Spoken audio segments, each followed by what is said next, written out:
This episode is brought to you by Dead Man's Wire, the new film from Roquet Entertainment. Dead Man's Wire is the incredible true story of the 1977 kidnapping that turned an aspiring entrepreneur into an outlaw folk hero. Directed by legendary filmmaker Gus Van Sant, Dead Man's Wire stars Bill Skarsgård, Dacre Montgomery, Carrie Elways, and Myha'la, with Coleman Domingo and Al Pacino. In select theaters January 9th, everywhere January 16th.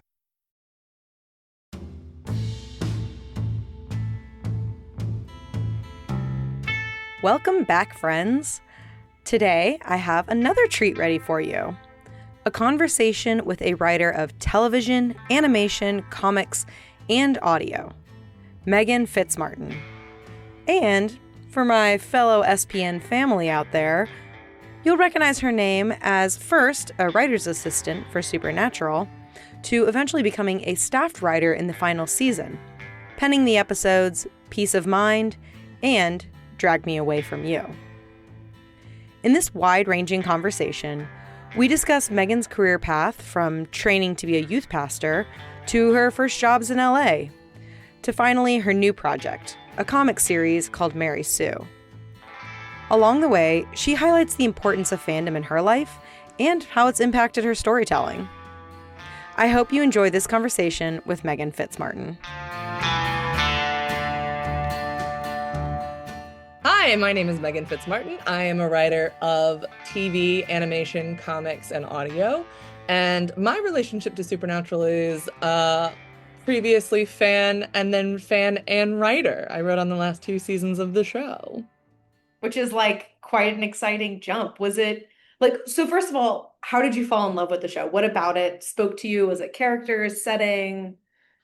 I think the first thing that spoke to me about it is that I come from a very religious background. And it was definitely not encouraged when I was growing up to watch the show, which is the best way to get anybody into something, is to go, I don't know that you're allowed to watch it. But I do remember when Supernatural aired. I remember because it was on, I think, after Gilmore Girls, which is a wild pairing to pair Gilmore. I get why I get Garrett and Gilmore. Fine. A wild pairing to put the two on the same night. That they were like, maybe not this. But I watched, I think, the first 5 to 10 minutes of the pilot when it was on, and I was like, this might be too scary for me. I don't know about this.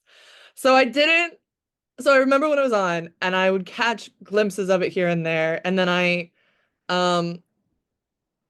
continued to sort of be aware of it, but not fully engage with it until I went to college, and then everybody was like, okay, but like there's this show, because I went to a Bible college, and so once again it was very much like, how do we rebel? Because we're good Christian kids. We rebel by watching Supernatural. And so that's where I fully engaged with it and was like, oh, this is great. I didn't even want to be a writer at that point. My plan wasn't to be a writer at that point. My plan was to be a youth pastor. And so I was just watching it from purely a like enjoyment perspective of like, this is a good time. I love this. I love TV. And then I went, I love TV. And then pivoted a bit in my career. I was like, what if I wrote for TV? What if somebody has to do that job, right? Like, that's a job. And I could have it. I could do that job. I knew that I wanted to write. I'd always been a writer.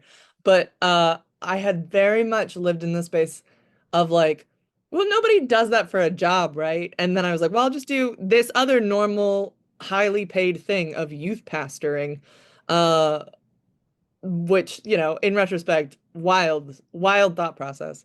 But even within that, I was like, well, I'll do like stories or things like that. I'll like tell stories or make things for the youth group that I worked for. And then, yeah, I very much came to the realization that what I wanted to do was to tell people that they are loved through stories, and that maybe the best way to pursue that is through doing stories full time as my real person job. So I pivoted. What was that pivot like? Like, was it stressful, scary? I mean, I gotta say, going from a religious Bible college, being like, I'm gonna move out to LA, feels extreme. Yeah, you know, it was definitely a stark difference of life choices. Yeah, I mean, it was terrifying. I knew nobody. I knew nothing. Like, I didn't know anybody that I'd ever done it. When I realized that this is what I wanted to do, I then started to like learn. But I didn't go to school for it. So I was like, okay, well, I guess I have to figure it out on my own.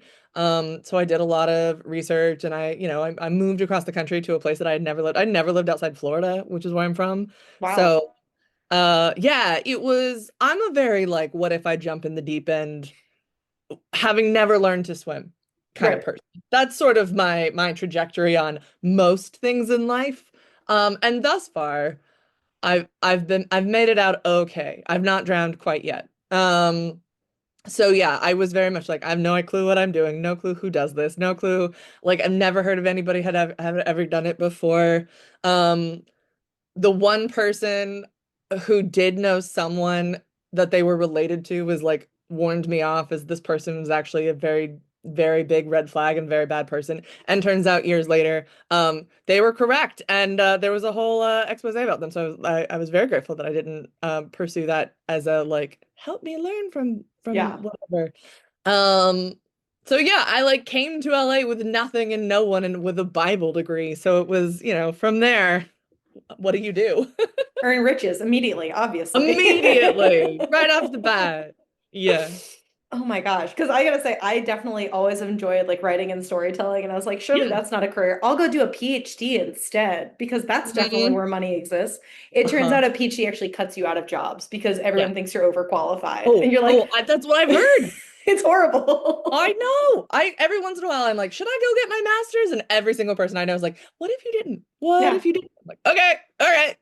My first year in LA, I was like, I learned how to really jazz up a ramen, you Yeah. know? Like more so than college. I was very like college, they like sort of feed you. And like my first year in LA, I was like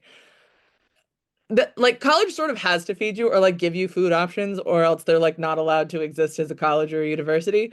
The real world doesn't care. The real No. world is like, you gotta figure this out on your own. We're not doing this for you.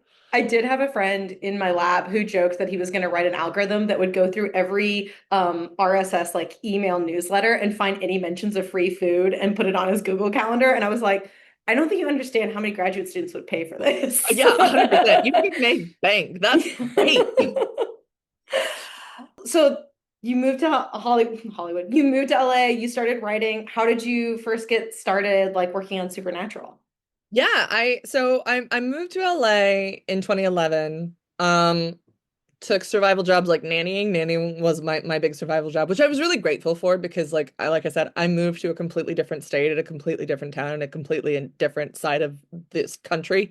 So I'm really grateful for that first job. And it was something that I told a lot of people for the first year when I moved to LA was like, hey, don't worry about it. Like, don't try and get your dream job right off the bat. You're going to be overwhelmed and overstimulated. Like, figure out where you're getting your groceries, figure out the best route to your home, figure out where you're going to park at places. Like, all of those little things that you just sort of know in your brain whenever you're in a place for so long, it's all gone and you have to redo that again. And so I really focused that first year on just like learning to live in the space. I was still writing, but I recognized that I didn't know what I didn't know. So I took a ton of classes and I read a bunch of books and I watched a lot of things that I'd never watched before.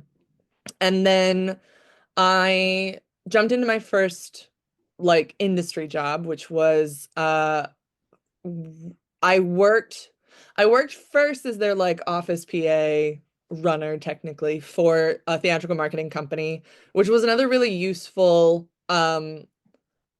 job in terms of learning the city because I was just constantly in my car driving drives around basically. And I was like, this is why everyone makes fun of how or Angelinos will talk about like the different streets and things. It's because all Hmm. of us started in runner jobs where we had to drive all the time. And the most important thing was finding the route that like nobody else knew about. Um, and and the company was really interesting. It was a theatrical marketing company, which is a production and post company that worked for big studios that were trying to promote their films. So they would make behind the scenes featurettes and they would make electronic press kits, which is all of those like packages that you see where actors are talking to some interview person. Like those are EPKs basically. And so I learned a lot about, I always say that that was my film school because that was just like I that was what really taught me these are the studios, this is how studio system works, like this is what's going on, this is how to like use the phone. This is how to like cold email people and to not care. Um, so all of that was crucial. And I was there for 2 years, which was really, really a great time. And I was so grateful to be there. But I got the end of the 2 years and I was like, cool, I blew up my whole life to move to LA to write. Like I so much in my life just I completely upended to move to LA. So I need to write. I need to find a job that gets me to writing.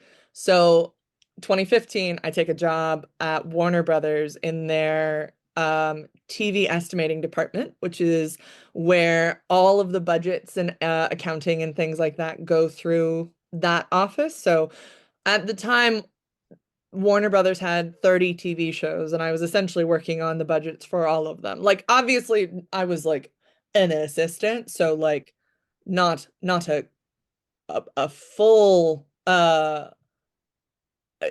wasn't like in the budget, but Right. like I was working on I knew where the money was going and I knew who was like doing what and I knew who got paid what and where things went and blah blah blah. All of this stuff. And so I from there was like, cool, I need to jump onto a show. That needs to be the next thing. I need to be able to like dive into the next whatever view that I want this to be.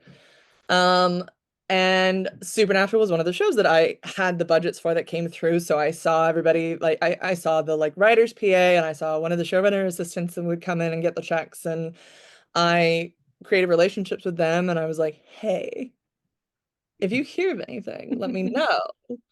And there were a couple other shows as well that were also just in the middle of maybe I can jump onto these shows. I was like, I know that this is what I have to do is I have to jump onto a show. Um, but I'm an asset for Supernatural because I'd already seen all of Supernatural, so they didn't have to train me on anything. But I loved a lot of TV at the time, so I was very much like anything that I could do. So I interviewed for a lot of places, especially it was one of the last like real pilot seasons that Mm. LA had, and so I sort of knew that my goal was to jump onto a show April or May of 2016. So I was setting up a lot of like I would talk to a bunch of people. I let everybody know that I need to jump onto a show that has to be my next goal. If you hear of anything, please let me know. I interviewed for a job at Supernatural, for a PA job, a writer's PA job, and I didn't get it. And I was devastated. And they called me and they're like, we're so sorry. Like you were such a good candidate. We really wanted to hire you, but for like literally political reasons, we weren't able to. However, we might have a showrunner assistant job opening up if that is interesting to you. And showrunner assistant jobs are better than PA jobs. Like just in general, it was just like you're not on your feet all the time and um you're sort of sat at a desk and you have a little bit more responsibility and stuff like that. And so she was like, "Are you interested in that?" I know you're and I was like, yeah. Put me in, coach. I'm ready. It was contingent on the showrunner at the time was Jeremy Carver, and it was contingent on if his show Frequency got picked up. And it did. It tested really well. It went on to be a one season show. And then my boss, Andrew Dabb, was the new showrunner, and he needed an assistant, and so I got hired to be Andrew Dabb's assistant in 2016. That's crazy. That's so funny that you went from like seeing the early seasons being like, yes, me, I would like to be involved, I'll do please. it. Me, put me in, coach. I want it. That's me. Do you feel like your relationship changed to the show when you got more like the behind the scenes? Like, did it change the way that you thought about the characters or like storylines? Because I feel like when you take things from a more analytical like writer's point of view, you're like, yeah, of course it was written this way. We had to get this character to this thing, and Oh, a like that's what hundred we had to percent, do. 100%.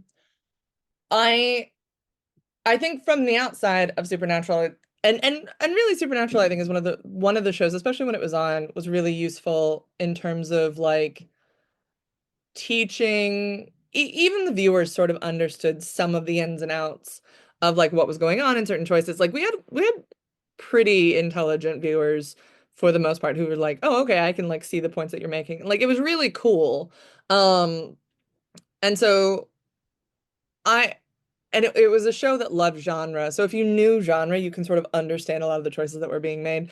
Um, and so when I went on to work for this show, it was really interesting to be on because I had been a fan my whole life. I've been a fan of many, many things. And so to go from being a fan to working in fan spaces was such a great learning experience of going, cool, okay, I am now on this side, and these are why these decisions that I didn't necessarily understand, like to your point before, these are why I didn't always understand those things. Well, it's because of like things that we aren't privy to all the time. Or you're right, like this thing would have been really cool, but it fell through for whatever reason, or because these stars didn't align in the way that normally they do, or something along those lines. And so you start to get like I definitely got a better sense of production needs, which was really useful, and like um instincts, and also just a recognition of like, it was a master's class. I always say it was a master's class in like genre storytelling, especially. It was just some of the greats just came through that that room. And so being able to both like read and hear the stories, like uh I joined in the middle of a transition from the writers' room, because there was a lot of people that had left that had been on the show for a really long time. And then like four new writers came in as I came in. So it was really nice to like get a lot of fresh, like all of us sort of started at the same time, so we all felt like we were new. I wasn't joining as a like, cool, I'm brand new and you all have relationships and I have nothing. So that was really nice, and I was really grateful for that. But my boss had obviously been around since season 4, and so I would be like, so why did this happen? And he's like, oh, well, yeah, because it was this. And I was like, that's the cutest story I've ever heard. You're like, this needs to be in the behind the I scenes know. I was content. like, Like, why this don't is people know great. that? And he's like, because it doesn't matter. Like, because to his point, like I learned a lot of things from him about like spoilers don't matter. Like that's Yeah. one of the things where it was very much like his sort of lackadaisical like, but people will know this. He's like, it's fine. Like it, which I have taken on board so hard. I also respect that because, like, that's true when you think of like what Game of Thrones did when they were trying to prove their viewers wrong. And it's like, no, if your viewers are paying attention and they see where Yeah. you're going, you're crafting a good story. And trying to trick them is just stupid. The level of conversation that I feel like gets lost, one of my favorite points of this is like, what is the difference between, and I don't think that we talk about it enough, what is the difference between fan service and reading comprehension? Like, I just there was some ship for a project that I worked on. It wasn't Supernatural, it was for something completely different, but I saw a lot of the discourse around this other thing of like, oh well, like I can't, they're just like succumbing to fan service putting these two characters together. And I was like, hey, so like I've talked to these people, I know these people. This was the plan from season 1. Like it has nothing to do with fan service. It has everything to do with long-term reading comprehension. Yeah. And so I think that fan service sometimes gets like thrown around a lot when what you mean is like this was just the plan. Like this was just Yeah. reading comprehension. Like sometimes story takes a long time to build, because otherwise it will feel rushed. Yeah. Um, so yeah, I think that like that was a huge part of it, and spoilers really adding into that. But also like it is an astounding amount of people who spoilers like don't matter for. Like people, for those of us on the internet, we think that everyone's on the internet. Hmm. Like 20% of the audience maybe is on the internet. Maybe. Yeah. And that's a larger number. Like that, I think maybe it's even less. But like it's such a thing of like, cool, that thing may have been spoiled for you. But for the rest of like, or that thing may have been spoiled for like some group of people. If I was on the side of things, like we're talking about it, like, yeah, no, some people have been spoiled by this, but also like it's fine. I If like it can still be a good story. You can yeah, still, I mean, I'm trying to think of like classic literature of like Alice in Wonderland. Spoilers, she goes into Wonderland. It's like it's in the title, but people still enjoy the story. yeah, exactly. Like you can still really engage with things, and it doesn't take away your joy within it. Like it doesn't take away anything from the story. And if it does, don't engage with it. Like Yeah. if that does, then know that about yourself. Yeah. And don't be Like on the internet like the don't week be on of the the internet. episode Yeah, or whatever. It's exactly. And don't expect fine. other people to do to succumb to like what you want in life. Like you are responsible for that. I mean, like, I'm the perfect example of that, that I started watching Supernatural after I found out how it ended. And I Yeah. was like, huh, I wonder what this show is like now that I Yeah. literally know the last three episodes plot. I personally, and look, I think it's everybody interacts with media different ways, and I think that that's beautiful, and I think that that should be celebrated. I just think that like we all have to know that about ourselves. Like this is how I engage with media. I will not, I know this about myself. I will not enjoy something if I'm waiting to figure out what the mystery is, or if I'm waiting to figure out what the answer is. I'm just sort of like burning through it just to get to, because I need to know. But so with me for spoilers, I can sort of relax. Do you know what I mean? Like You're like, sort I of, know where we're going, and now I can just enjoy the pieces that come versus yeah, like reading a I thriller can, novel too fast because you yeah, have to yeah. know what's going to go. That is what I do with so many thriller novels is I just burn through it. And then you ask me, well, how was it? I'm like, I don't really remember because I needed to just know. Whereas when I have known things at the end of it, I've been like, oh, okay, I can like really enjoy this ride because I can take my time with it and I can enjoy the chewy bits without like needing to know.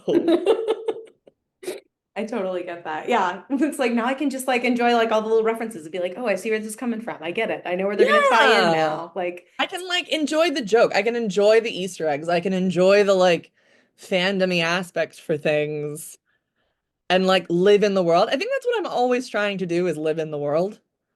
And when people are forcing me, like storytellers or whoever, are forcing me to like, all right, get to the point, get to the point. I'm like, no, but I don't, but I want to live here for a little bit longer. I want to like hang out with my friends. I think that's also something that's missing from all of television pivoting to these like short 8 episode Oh, series is that it is so plot driven. It like not that it's not well crafted and tightly written, but then you're like, sometimes I want the filler episodes where it's like they're just hanging out at a coffee shop and you I find out about a weird quirk of one of the characters because yeah, like I was talking to somebody about this, which I didn't realize that the term filler episode apparently comes from anime and that yes, it aspect, does. which is a completely different, but that it fulfilled a completely different source, which was waiting for mangas to be written so that you could catch up to the manga.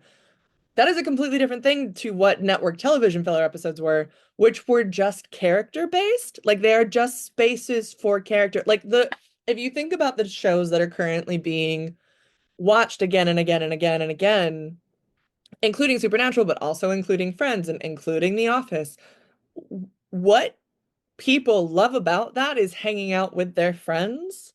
And if you don't have that sense of world, that sense of space, that sense of like understanding of where you're at in time and place and why you're enjoying it, that will go away. Like it's so easily forgettable.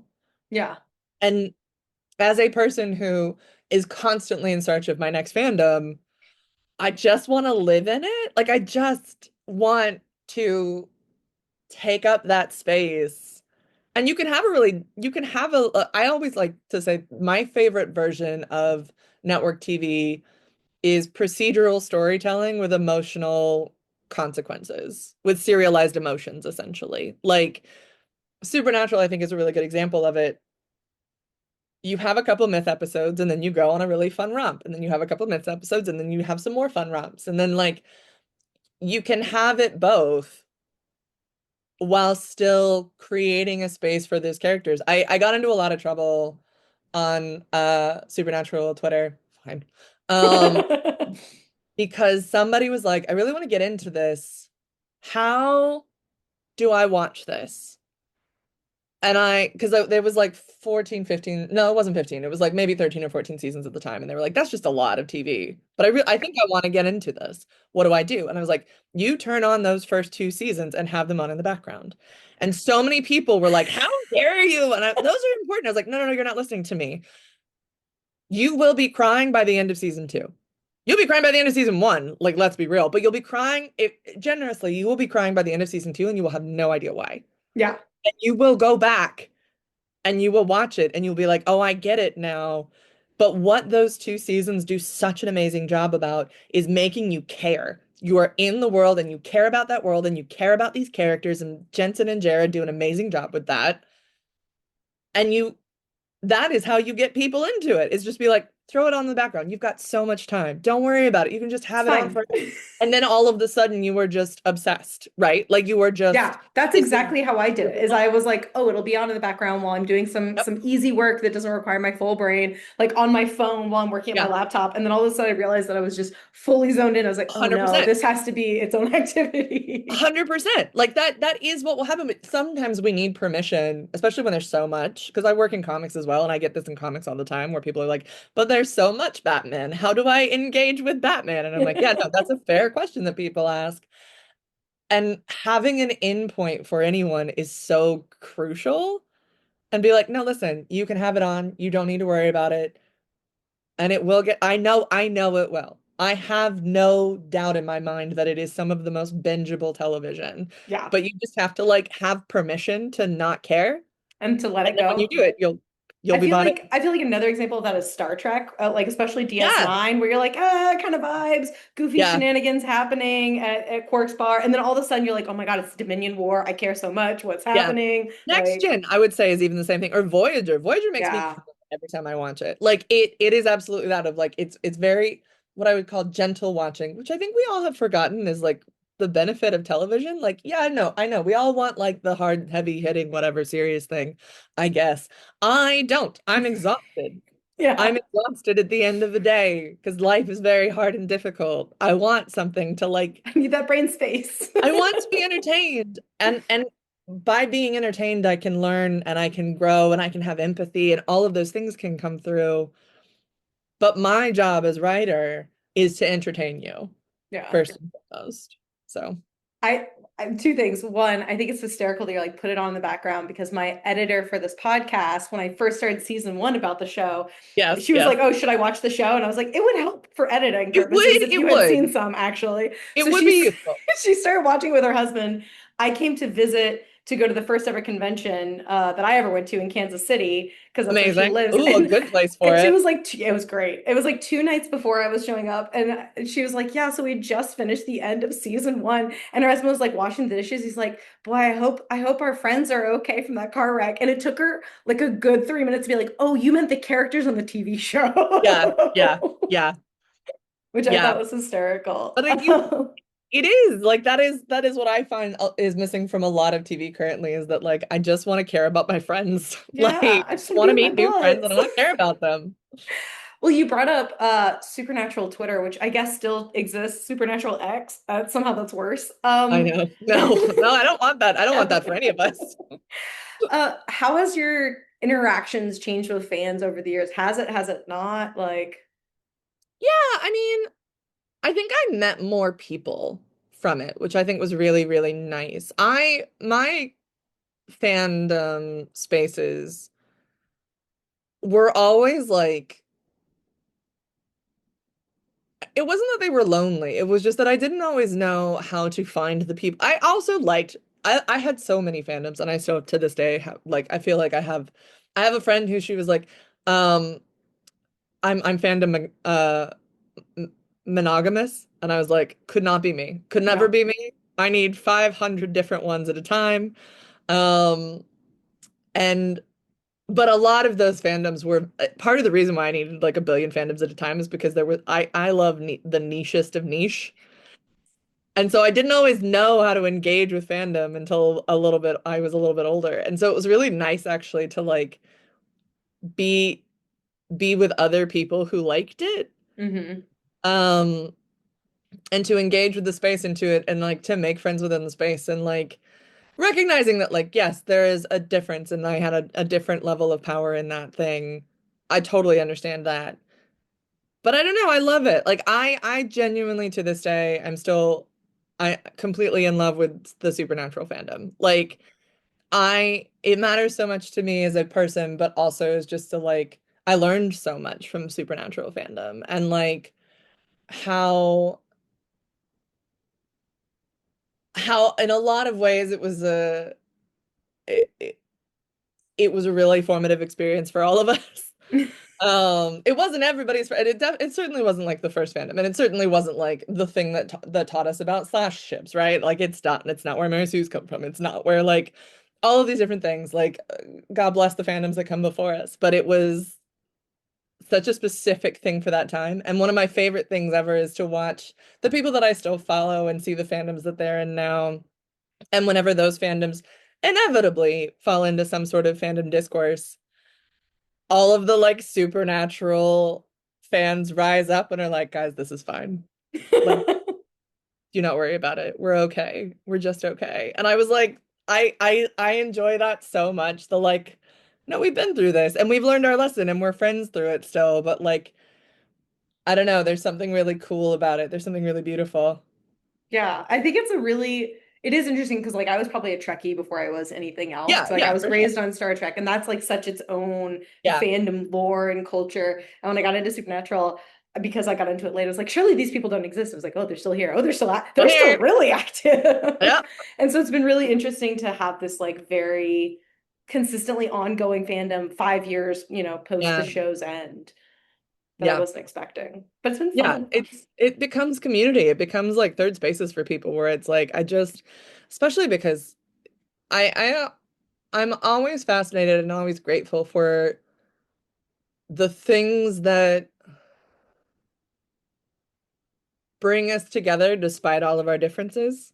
Like I there's a project that I'm working on that we'll talk about later, but like one of the joys was I was creating a fandom for this particular project, and one of the things that I really enjoyed doing was like pairing, a teenage girl, like she's maybe 17 or 16, and she's like enjoying the show, and one of her closest friends in the fandom is a woman in her like 40s with two kids living in Ohio and like just a like completely different life, and it doesn't matter because you watch the same show and you feel the same things, and like that I think to me is what is so beautiful about fandom and about these stories that are told is that like it transcends situational experiences to a point where we're meeting each other and we're vibing with each other on such a very specific level and such an emotional level and a vulnerable level in a way where it's like I reveal things to people. I've revealed things to my friends in fandomy spaces that like I'm like, oh, this was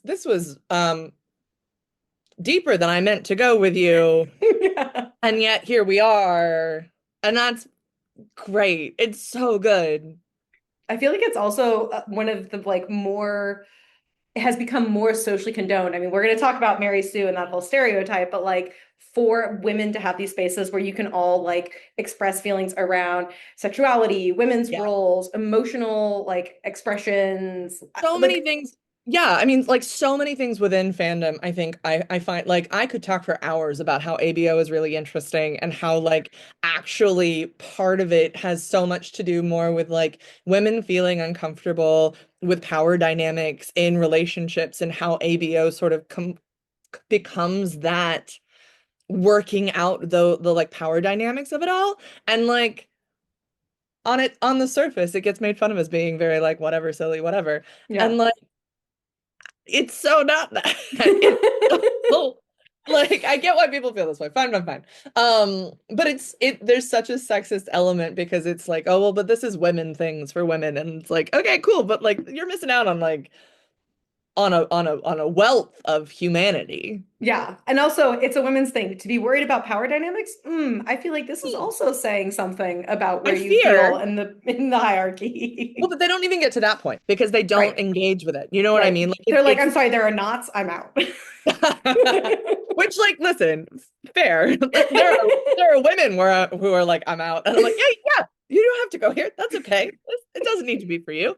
But yeah, so many elements of fandom are specifically coded to the female experience and femme experience and like femme bodies and existing in femme bodies and how that relates to so much of media, so much of culture, so much of pop culture, so much of life experience and how we work together with stories. I was just talking to somebody about how like when I was little, I I loved fantasy books, but I realized later in life because there were certain fantasy books that like were really popular that I was like, I just found this boring. I just don't know. Like I don't know, I was 10, 11, 12, and I was like, these are like not for me. I don't know. And then I look back and I have this sort of cognitive reconciliation with all of these books I read, and I was like, oh, it's because the other books were written by men, and the books that I read were written by women that's really interesting. And it's really interesting that that's what I was engaging with, and having that space that not a lot of people take the time for. Fine, fair enough. This is my job, so I take the time to think about it. Right. But like being able to sort of think about that, I think is definitely a privilege, but also it is crucial for me to understand why these spaces are so important so that we can promote them and preserve them and love them accordingly. And Yeah. censor them when they need to be, but sometimes they're censored in ways that I'm like, this is incorrect. You're mad Right. at something, but you're not mad at the right thing. Right. You can judge, just not this part. You're judging the Yeah, wrong yeah, part yeah, right yeah. now. Fair enough. I'm not here to tell you that it's perfect all the time. Absolutely not. The thing you're mad about is wrong. Well, speaking of fandom spaces, the next full season that I'm going to be doing for the podcast is going to be all about conventions and Cool. convention culture. And I'm curious if your experience has shifted either because conventions as a whole have shifted over time, or as going from like just getting to be the fangirl attendee to being like a professional creator. I only ever went to conventions as a professional creator. Um, it wasn't accessible when I was younger. It wasn't Mm. like we talked about it, and I definitely knew people that went to conventions, but like it wasn't a thing that I felt I could go to or felt welcomed at, or for whatever reason, I just didn't go. So the first time I went to a convention was San Diego Comic-Con in 2016, Oh my God. looking for the show. Yeah, once again, I can't stress this enough. I say I don't know how to swim and I jump in the deep end. Like I'd never done this, so what if I do? San Diego. Um, and that was intense. It was a lot. It was great. It was intense. And but yeah, I having now been to a bunch of conventions and different conventions, I I find them really interesting. I find them really interesting anthropological spaces. Um, from a comics perspective, because that's what I do a lot of conventions for, is for comics. I love international conventions. International conventions are a beautiful space full of young queer femme audience that are interested in new things and IP, and they're like looking for all sorts of really fun stuff. It's fascinating. And comics conventions in the States are not always that, and not always welcoming to younger audience members. Like I feel like there are a lot of spaces that I'm in where it is a it is a surprise when I see people that are younger than 40, right? Mm. Like who uh I find that there's sometimes a sort of block on these spaces, which there shouldn't be. Like there absolutely shouldn't be. But um when I think a convention space sort of becomes uh a block or inaccessible for someone, I think is worth always uh discovering. Um but yeah, I remember the first time I went to a supernatural convention was after I started working for the show, because they would give us tickets to it. And I was like, well, I don't live close enough to some of these, but there was one in Burbank, and that was the first one I went to. And I was like, this is cool. Like it was really sweet. I was a little overwhelmed the whole time. Not because anybody knew me. I definitely don't think they did, but just was like, there's so much all the time. Um, but it was really sweet. And I was like, I am so grateful for these spaces to exist. I think at the end of the day, I think that's the most important thing, that these spaces should exist.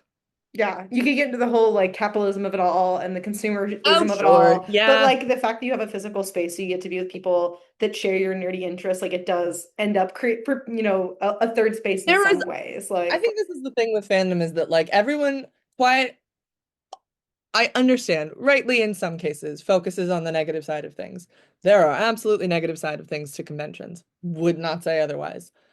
There is a joy in it that is why these things persist, and is also worth, recognizing both. We live in gray areas. We don't live in stark contrasts. And so there is such a beauty in some of these spaces. And some are better than others, absolutely.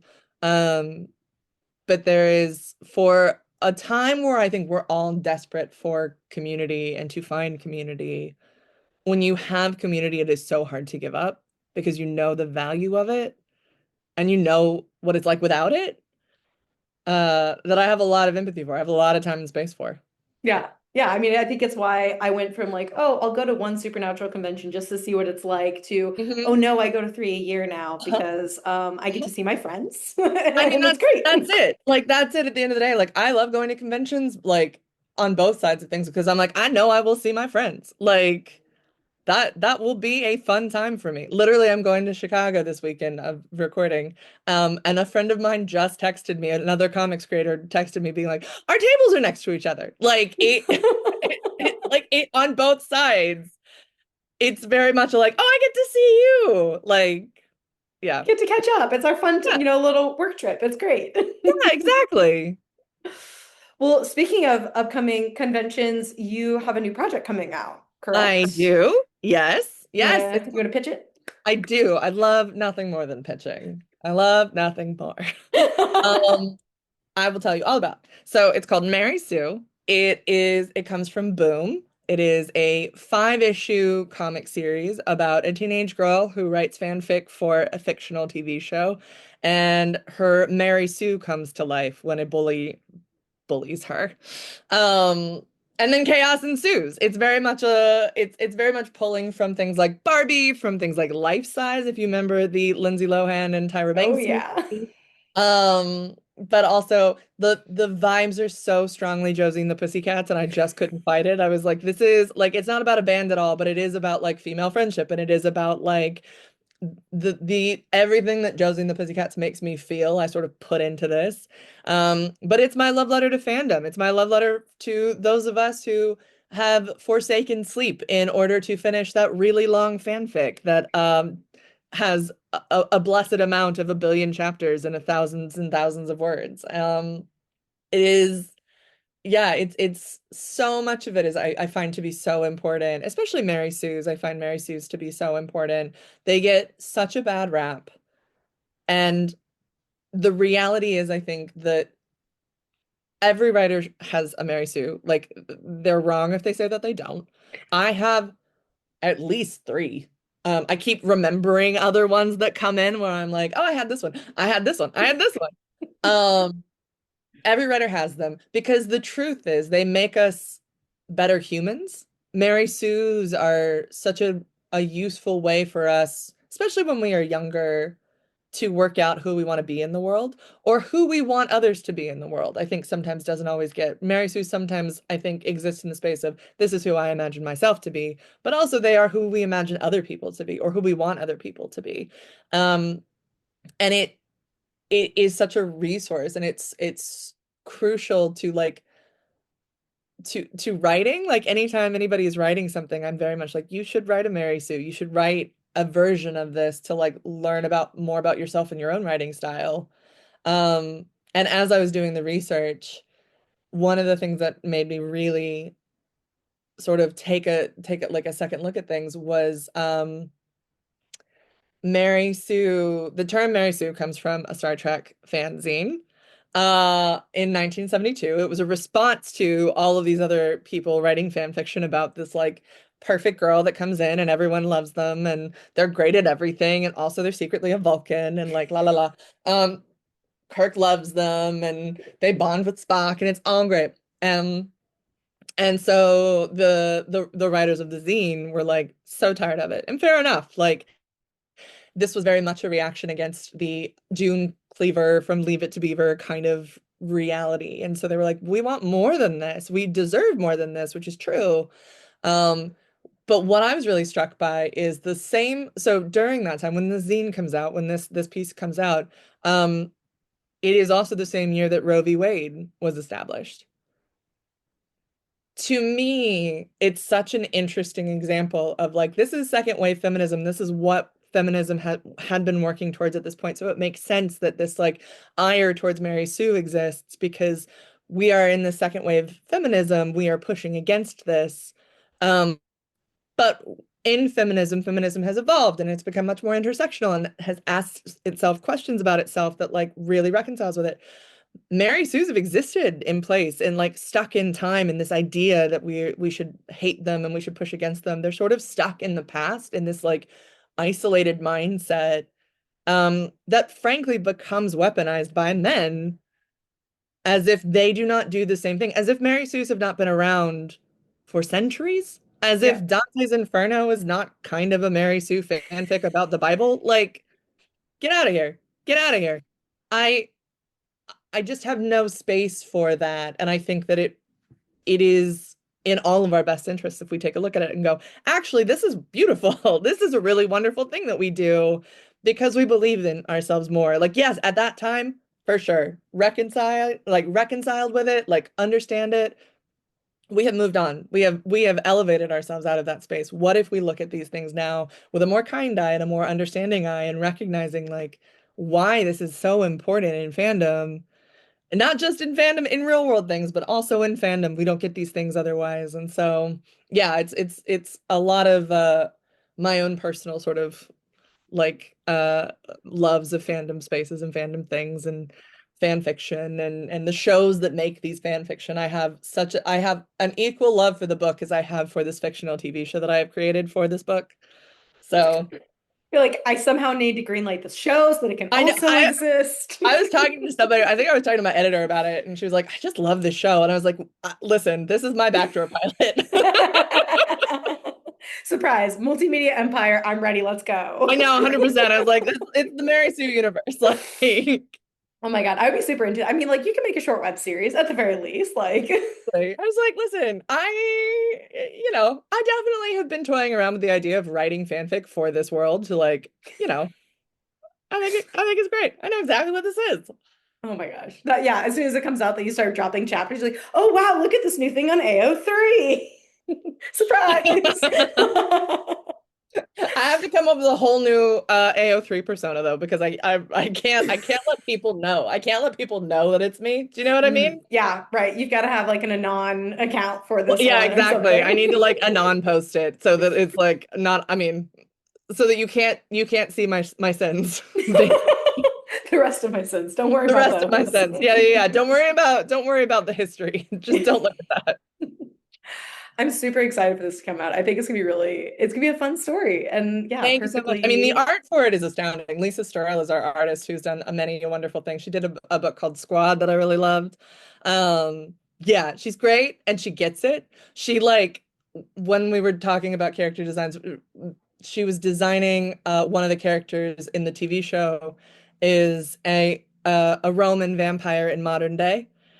And she did mention, she was like, I did take some inspiration from Spike from Buffy. And I was like, I know, I see it.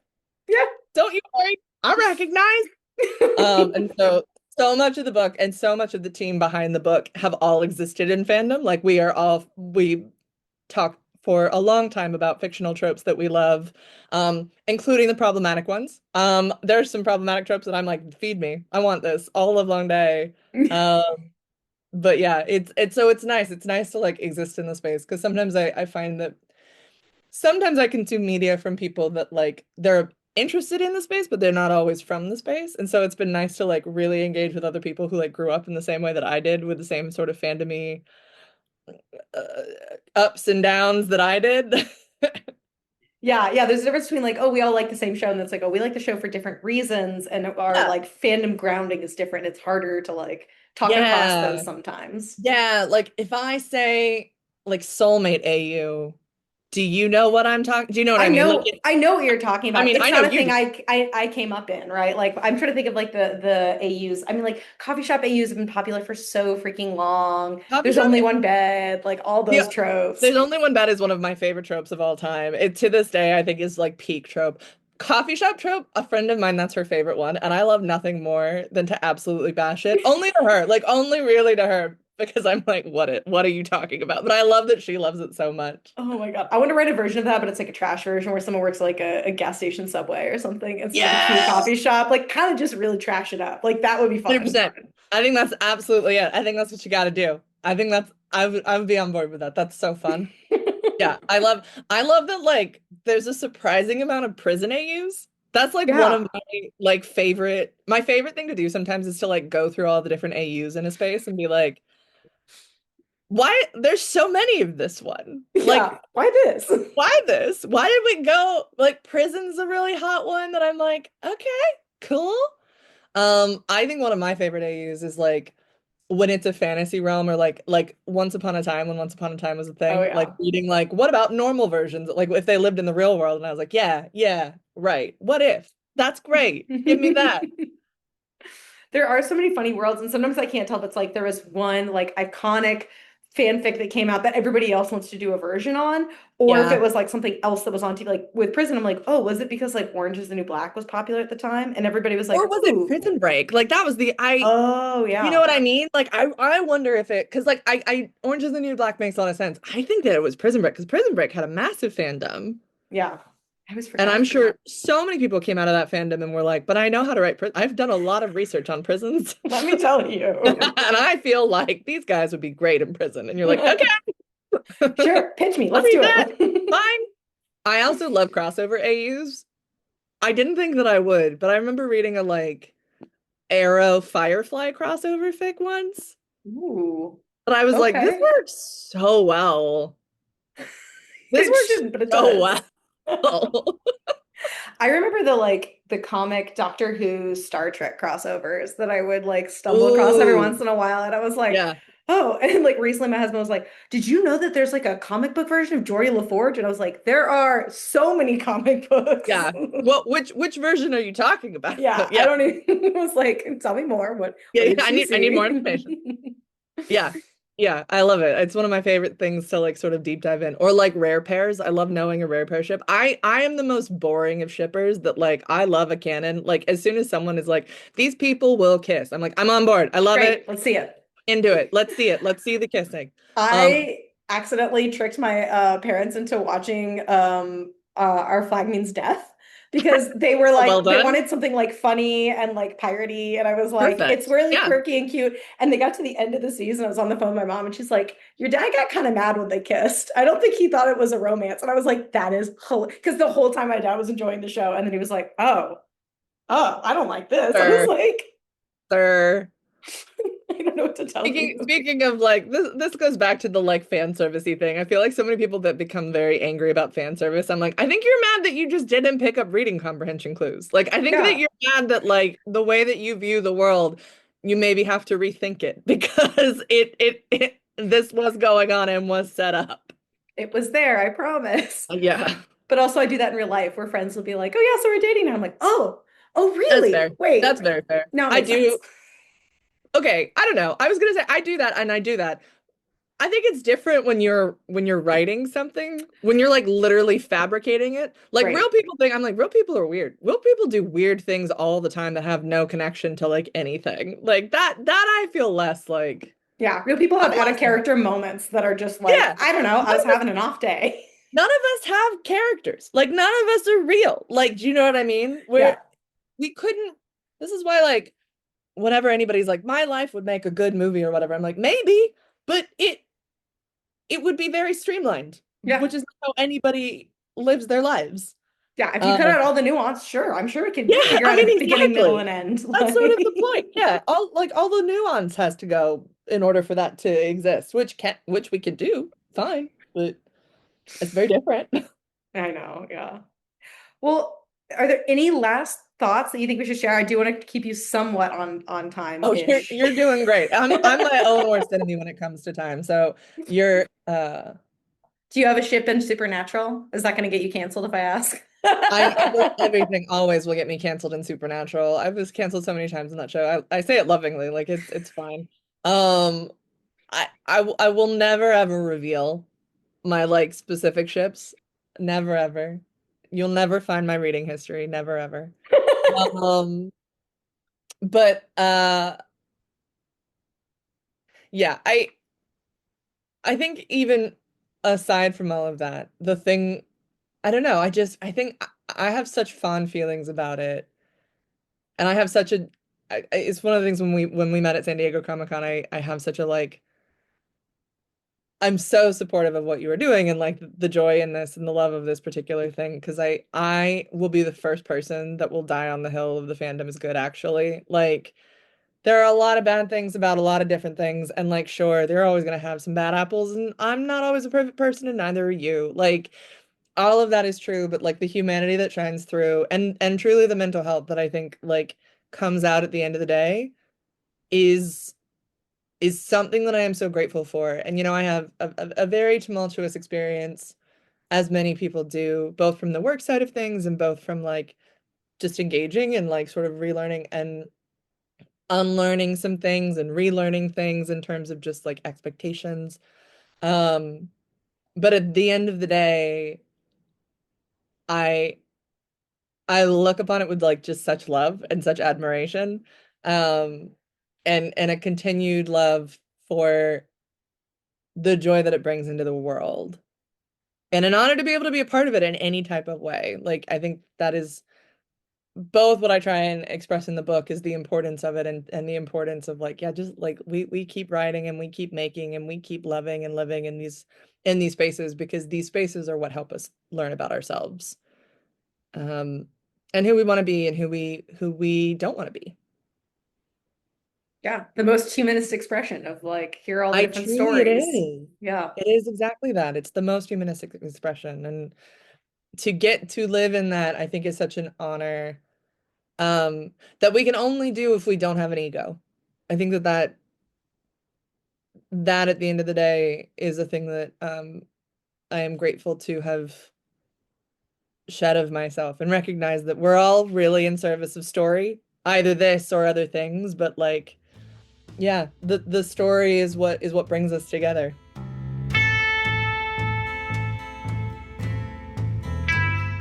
Thanks for listening, and I hope you enjoyed this bonus episode with the multi-talented Meghan Fitzmartin. I hope you'll check out her brand new comic, Mary Sue, when it drops on October 8th. Or, if you're as excited as I am, you can pre-order the comic now from your local comics shop. I'll share some links in the podcast description. And as a reminder, I'm starting to do my research for the upcoming season on conventions. Especially now when I'm lining up interviews, I'd love to hear from you. What questions or topics would you like me to explore within the realm of fandom conventions? Are you more interested in fan-run events or those put on by companies? Do you want to hear how larger multi-fandom conventions like San Diego Comic-Con are run? Or do you want to do a deep dive within a particular fandom? Would it be helpful to hear from con veterans about how they organize their weekend schedules? Send me your ideas. Drop me a DM or shoot me an email at sadie.witkowski@gmail.com of any and all ideas you have. After all, fan conventions exist for the fans.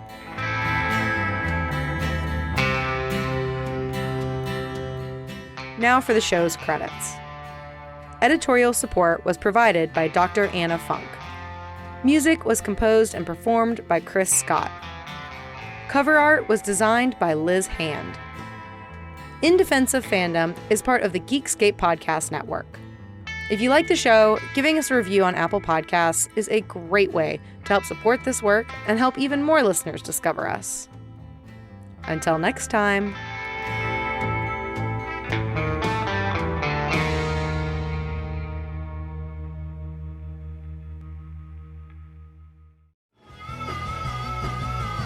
You're listening to the Geekscape Network.